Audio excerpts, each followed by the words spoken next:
On today's show, the Cavs have made a move. Isaac Okoro is out and Lonzo Ball is in. We'll talk about what that means on today's edition of Locked On Cavs.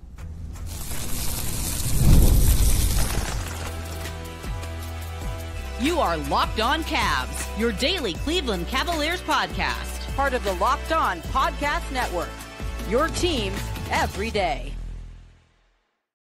What's up, everybody? My name is Danny Cunningham. You might know me from my time covering the Cleveland Cavaliers, places like my Substack, The Inside Shot, Cleveland Magazine, 92.3 The Fan, and a number of other stops along the way. I want to say thank you to you for making Locked On Cavs your first listen today and every day. You can find the show anywhere you get your podcasts, Apple, Spotify, anywhere else. Make sure you drop us a 5-star rating and leave us a nice review, of course.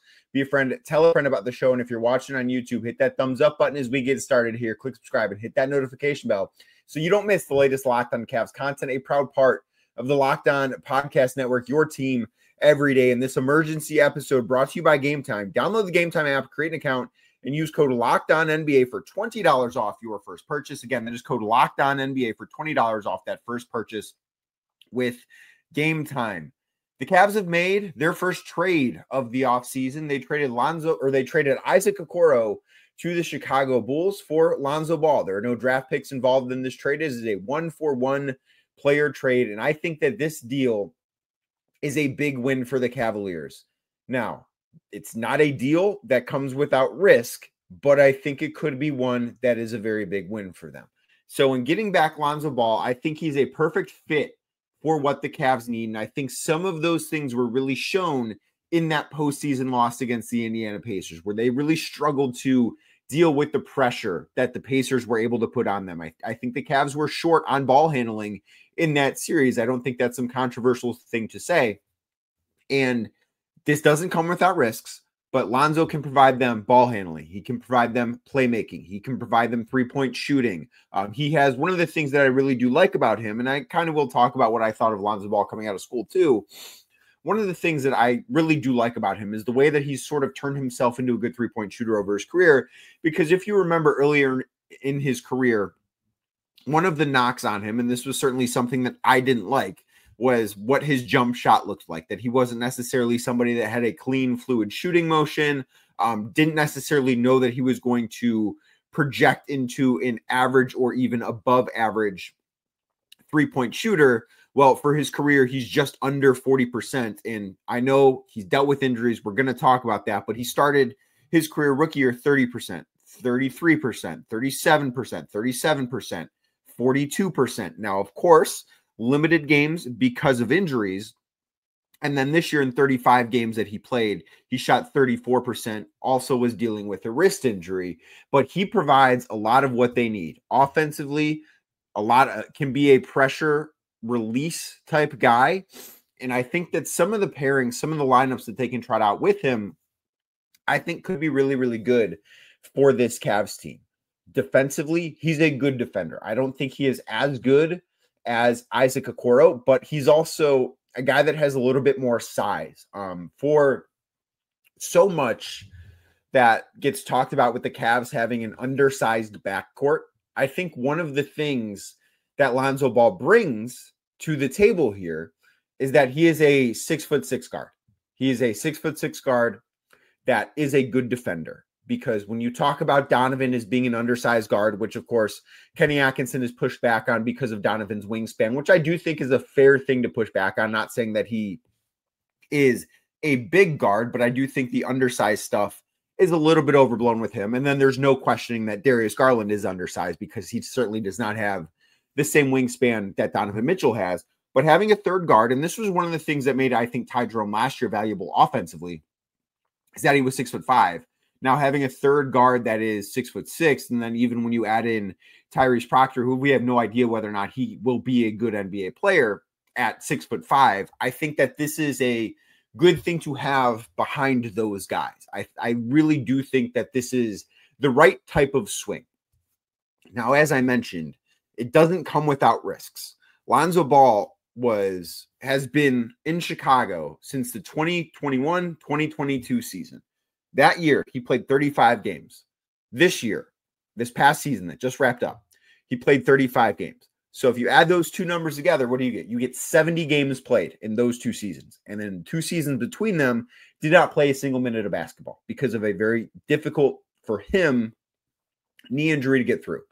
So this does come with a lot of injury risk because there's no promising, and Lonzo did not play after the end of February. I believe he needed to have a wrist procedure, was not available for the rest of the regular season. The last game he played with the Bulls was February 28th.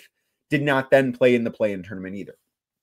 So that is the red flag for him. He's never once played more than 63 games in a season. Of course, it is worth noting, though, that there a couple of his seasons in which he played 63 games and 55 games, those 2 seasons were shortened. So that number doesn't necessarily actually reflect the health because they were not full 82-game seasons, just something to keep in mind. But he obviously does have the injury concern here. That, to me, is the only downside for the Cavs. But I also do think, considering that the Cavs have been trying to trade Isaac Okoro for a while, and we have talked about this on this show, they have been looking to move Isaac, and Isaac was not on a good contract. I don't think that he was, I know actually that he was not somebody that a lot of teams across the league wanted.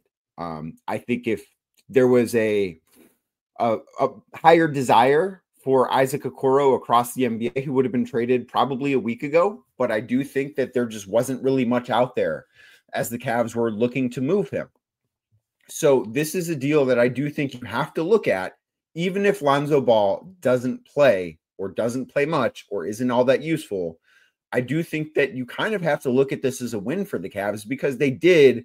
And this is not the thing that I think should matter to fans because, fans are not the ones that are paying the players, right? Like that's not coming out of fans' pocketbooks, but this does save money. And this is a better contract because next year, so this upcoming season, Lonzo Ball, $10 million.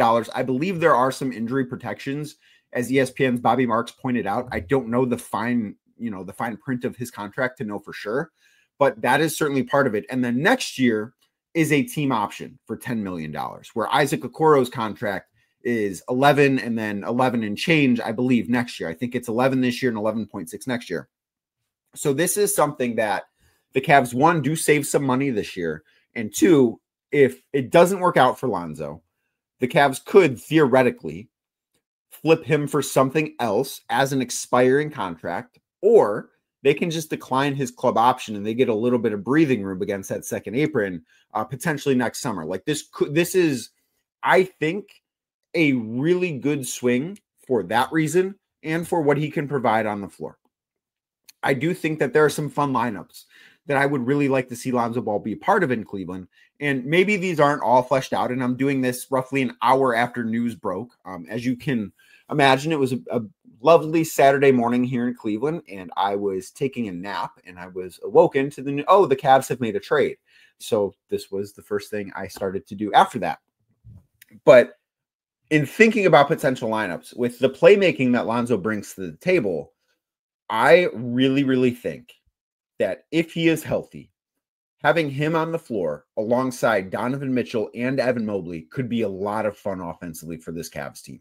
Because if you look at what he can do as a primary ball handler, he can take the pressure off of Donovan Mitchell. He can take pressure off of Evan Mobley. And the way that he can play make for others, I think that Lonzo Ball is going to make, again, I feel like I have to say all of this with the caveat of if he's healthy, but I think that he can make Evan Mobley's life so much easier. I think that what he can do for Evan Mobley in terms of getting him the basketball in space, getting out on the open floor, because the Cavs historically have played at a little bit of a faster pace with Evan Mobley on the floor and Jared Allen off the floor. And we don't know if Jared Allen's going to be back. We don't know that as of right now. We know Evan Mobley will. But the pace that they could play with that group, the playmaking that Lonzo brings with that group, the shooting that could be around the rest of those guys in that group, I think could. And now the other thing too, and I'll talk about in a second what I think this means for Ty Jerome and even Sam Merrill to an extent. But I do think that now you look at this and say, okay, the Cavs have not been able to have Darius Garland off the floor because Darius is, 1, not going to play 82 games, and 2, not going to play 48 minutes a night. the Cavs have not had this level of playmaking with Garland off the floor probably since Ricky Rubio, since the flash in the pan year Ricky Rubio had before he tore his ACL in that game in New York a few years back. That, I mean, I don't want to say for all intents and purposes ended his career, but when he came back, he was not the same guy after that. But that was the last time they had somebody with Darius off the floor that had this type of playmaking chops. And I think Donovan is certainly really, really good at that and has grown quite a bit at that in his time in Cleveland. I think that he's just a better playmaker now than he was when he was traded from Utah to the Cavs. But I don't think he's at Darius's level. I don't think he's at Lonzo Ball's level.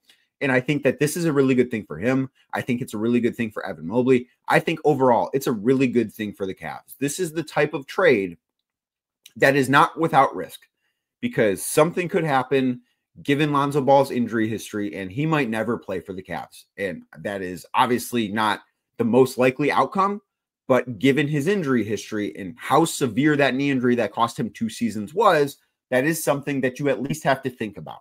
But if that is the case, the Cavs are still in a fine spot. And I do think that this is a risk that is worth taking. And it's not to say that Isaac Okoro is not a good basketball player. I think he's somebody that was not a playoff basketball player. I think he was, despite, I do think he brought a level of toughness and, of course, a good defender to the Cavs. But he was somebody that opponents were not going to guard. That's why he couldn't play in the playoffs, because you saw it in the Pacers series when he was on the floor. They have no interest in defending him. The Boston Celtics last year, no interest in defending him. The Orlando Magic, no interest in defending him. The New York Knicks, no interest in defending him. Isaac Okoro has not played a playoff series with the Cavs in which a team has defended him seriously. You think teams can't do that with Lonzo Ball because the basketball is going to be in his hands so much more, and he's going to be able to do a thing that he can make plays for others, he can make plays for himself, and he can shoot the basketball, I think, a little bit more consistently, and teams are going to respect him as a shooter in a way they wouldn't respect Isaac Okoro.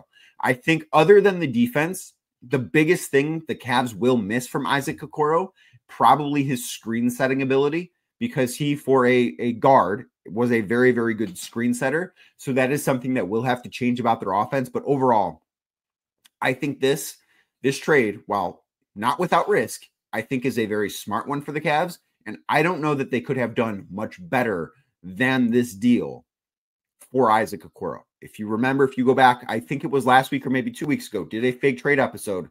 This is one of the deals that I had. I wasn't so sure Chicago would do it. I'm not entirely sure why Chicago is doing it, but it is one that I think looks very favorable for the Cavs. I think Lonzo Ball brings a lot of things, exactly what the Cavs were looking for this offseason. The biggest question with him is whether or not he will stay healthy. If he stays healthy, I think you feel really good about this. If he doesn't stay healthy, it's not the best thing in the world, but I don't know that it's the worst thing in the world either. Now, of course, I think this trade doesn't only mean stuff for Lonzo Ball. Doesn't only mean stuff for Isaac Okoro. I think it means stuff for Ty Jerome and Sam Merrill too. We'll talk about them next right here on Locked On Cavs.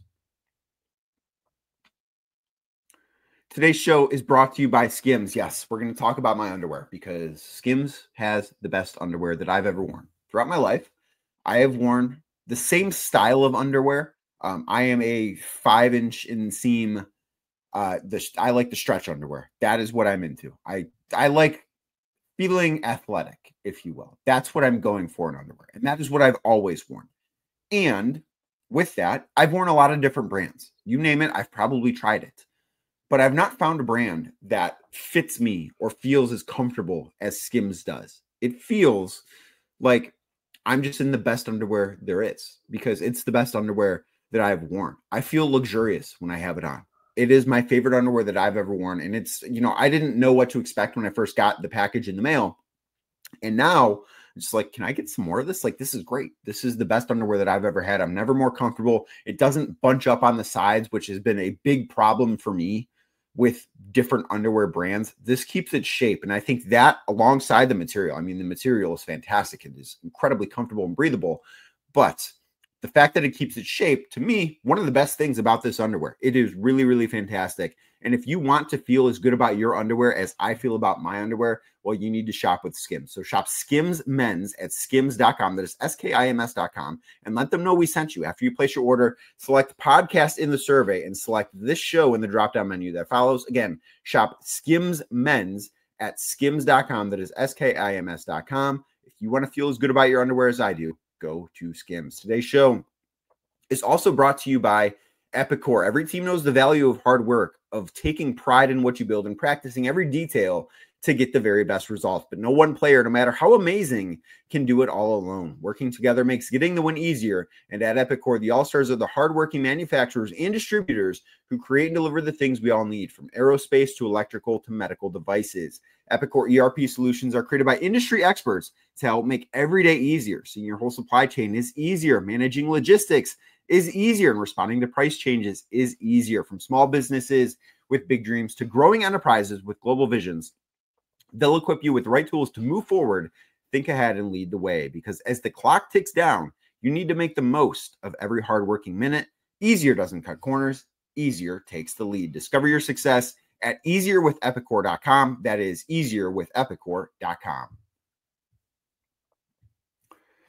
Thank you again for making this emergency edition of Locked On Cavs your first listen, or maybe second listen. This is not going up first thing in the day on Saturday, but if you're listening to this on Sunday, better be your first listen. You can find the show anywhere you get your podcasts, Apple, Spotify, or anywhere else. And of course, I don't think that this Lonzo Ball for Isaac Okoro swap is without repercussions. I think that this is a deal that is going to have a ripple effect throughout the rest of this offseason for the Cavs. And the first person that I think of not involved in this trade that is, I think, involved in another way in this trade is Ty Jerome. Of course, Ty had a great season for the Cavs. Really a career year, and I think opened a lot of eyes and was a big part of Cleveland's success during the regular season. Had a good series against the Miami Heat, and then had an abysmal series against the Indiana Pacers in the second round. And I think that when you combine this deal, acquiring Lonzo Ball, with drafting Tyrese Proctor, albeit 49 overall, again, have no idea whether or not he's going to be able to play. When you combine those two things, it becomes very difficult for me to see Ty Jerome back in Cleveland. I'm not saying that that door is closed, but I don't think that he's going to be back. If I had to bet on it, I would say that Ty Jerome is going to be playing basketball for another team next year. I think that he will get a very good contract in free agency, possibly the entire $14.1 million mid-level exception. I don't know what team is going to give him that, but I would not be surprised if that is the case. And I don't think that these two things are connected. Like, I don't think the Cavs made this trade because they're going to lose Ty Jerome. I think they made this trade because it's probably the best thing they could have gotten for Isaac Okoro in the trade market. And it just so happens he plays the same position Ty Jerome does. But I also do think that this is certainly an insurance policy. And I think that the most likely outcome, and I believe I mentioned this on Friday's show with Spencer Davies talking about Tyrese Proctor. I think there were points during this offseason where the Cavs felt optimistic about retaining Ty Jerome, but I believe I mentioned this on Friday. I do not think that they feel optimistic about it now. I think that it is at this point much more likely than not that Ty is playing somewhere else next season. So I do think that this is something that maybe the Cavs are preparing a little bit, but I don't think they made this deal because of that. But I do think that that would ease the loss should Ty sign somewhere else, which again would be my expectation. We don't know for sure, but that is what I believe will ultimately happen. I don't know where, but I would be surprised if it's in Cleveland. Now, transitioning to Sam Merrill, I think this deal actually makes it more likely that the Cavs retain Sam Merrill because they can pay him money. They can essentially pay whatever they want for him. I believe they have his bird rights. Of course, they're not going to give him some max contract, but they can pay him. That's not an issue with him the same way that it is Ty, because with Ty, they have early bird rights. And again, I believe with Sam, they have full bird rights. So they can pay him, they could theoretically match any offer that he gets in free agency. And I don't think that he's going to get the same money that Ty is going to get in free agency. I think that Sam's contract in free agency, whether it's from the Cavs or anybody else, if I had to bet, will be around half of what Ty Jerome gets. So when you think about that, it's not just half of what Ty Jerome gets. It's also way less in luxury tax penalties that you have to pay. And I also do think about this from a team building standpoint. I mentioned that lineup with Donovan Mitchell and Lonzo Ball and Evan Mobley.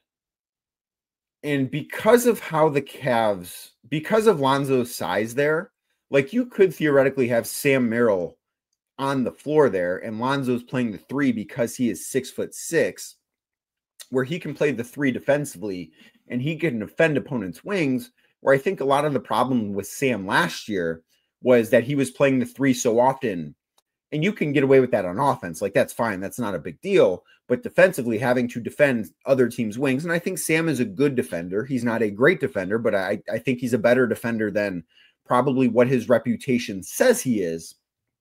But having him defend 3s is putting him in a tough spot, where having him play his natural position and you have 3 guys to defend in Evan Mobley, Lonzo Ball, and maybe DeAndre Hunter playing the 4 there, that could be a really fun lineup. And I think that Sam really does fit into this team. And I think that this trade, while making it less likely that Ty Jerome is back, I think it makes it probably a little bit more likely than Sam Merrill is back. I know that there were people online, and I know people online thought Tyrese Proctor probably a Sam Merrill replacement. I don't see it that way. I think that he is somebody that can provide a little bit more than Sam in terms of ball handling and playmaking. So I just don't think that that is a one-for-one thing. But I think that this deal, and I don't know what Sam's contract is going to look like. I don't know of potential other suitors out there. I don't know what his market is going to look like in free agency. Of course, every team can use shooting, and Sam Merrill is just that. But I do think that making this move and saving a little bit of money too, that is the one thing that's worth noting, where it's not just the $1 million less in salary this year. It's the luxury tax penalties that you save by chopping $1 million off. The Cavs save a not insignificant amount of money. So that is something that makes this worth it, because it could help to bring back Sam Merrill, which I personally think would be a really good thing for the Cavs. So I do think overall this is a good move, not just because who Lonzo Ball is as a player, not just because what it could mean for the rest of the roster, but just overall, I think it's a move that the Cavs should be happy about.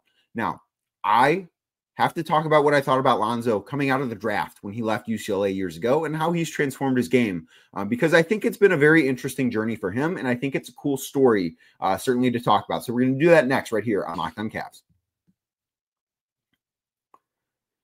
Today's show brought to you by Game Time. Have you ever decided at the last minute that you want to head to a ball game with friends or family? I have.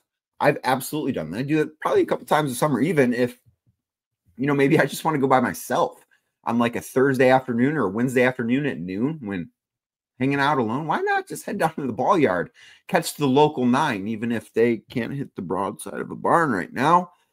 So maybe today is game day, and last I checked, today is game day in Cleveland, and you just want to go be in the stands because for whatever reason, that's what you want to do today or tomorrow. That's exactly where Game Time comes in, because it is the easiest way to grab last-minute tickets without all the stress. With the money that you save on tickets too, maybe you can bring a friend with you or load up on concessions, buy some gear, do all that good stuff too, because you're going to have a little bit more money to spend with the money that you save with Game Time. Game Time makes buying tickets fast and simple, and prices on the app actually drop the closer you get to first pitch. Plus, they've got incredible last-minute deals, clear seat views, which I love. I want to know what my view of the field is going to look like before I purchase a ticket, and a lowest price guarantee that takes the worry out of buying tickets. So take the guesswork out of buying tickets with Game Time. Download the Game Time app, create an account, and use code LOCKDOWNNBA for $20 off your first purchase. Terms do apply. Again, create an account, redeem code LOCKDOWNNBA, that is LOCKEDONNBA, for $20 off that first purchase. Download the Game Time app today. Last minute tickets, lowest price guaranteed. So I do have to admit, when Lonzo Ball was drafted 2nd overall by the Los Angeles Lakers back in 2017, I didn't understand it. At that point, watched more college basketball than I do right now. And I'd watched UCLA games. I had watched Lonzo Ball play. I did not buy into the hype of Lonzo Ball. I just didn't see him as somebody that was worthy of being a number 2 overall pick. And of course, this doesn't matter for what he is now, but I do think it's cool the way that he has gone from somebody that was expected to be franchise savior, probably a little bit too strong of terms, but he was expected to be a star in LA. And his career has not gone according to plan, whether because he was just a little bit overhyped coming out of college. Obviously, the injuries that have submarined his career quite a bit. But he went from somebody that was expected to be an all-star, an all-NBA type guy, a franchise point guard. And he very clearly has never been that. But the way that he's made himself into, when he is healthy, a very, very good role player, I think is a really cool story. And I do think, too, it's a really cool story, the way he's overcome all of the injuries that he's dealt with in his career. Obviously, that's not what he would want. That's not what any player would want. You don't want to deal with that. That's not how you want your career to go. But that has been the cards that he has been dealt.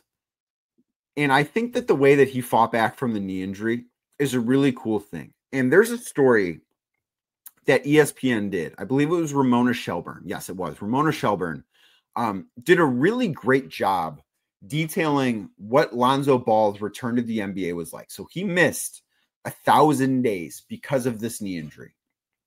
And he had quite a few surgeries. It was a really, really rough thing for him to get to. But I would urge everybody to go check out what she wrote. The story came out in December 2024, so December of this season that just finished. And she wrote about what the journey was like for him to get back on the floor.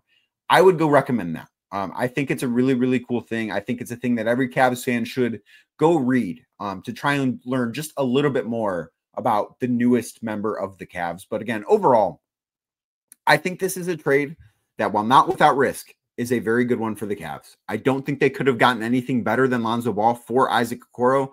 And truthfully, I'm not entirely sure why the Chicago Bulls did this trade.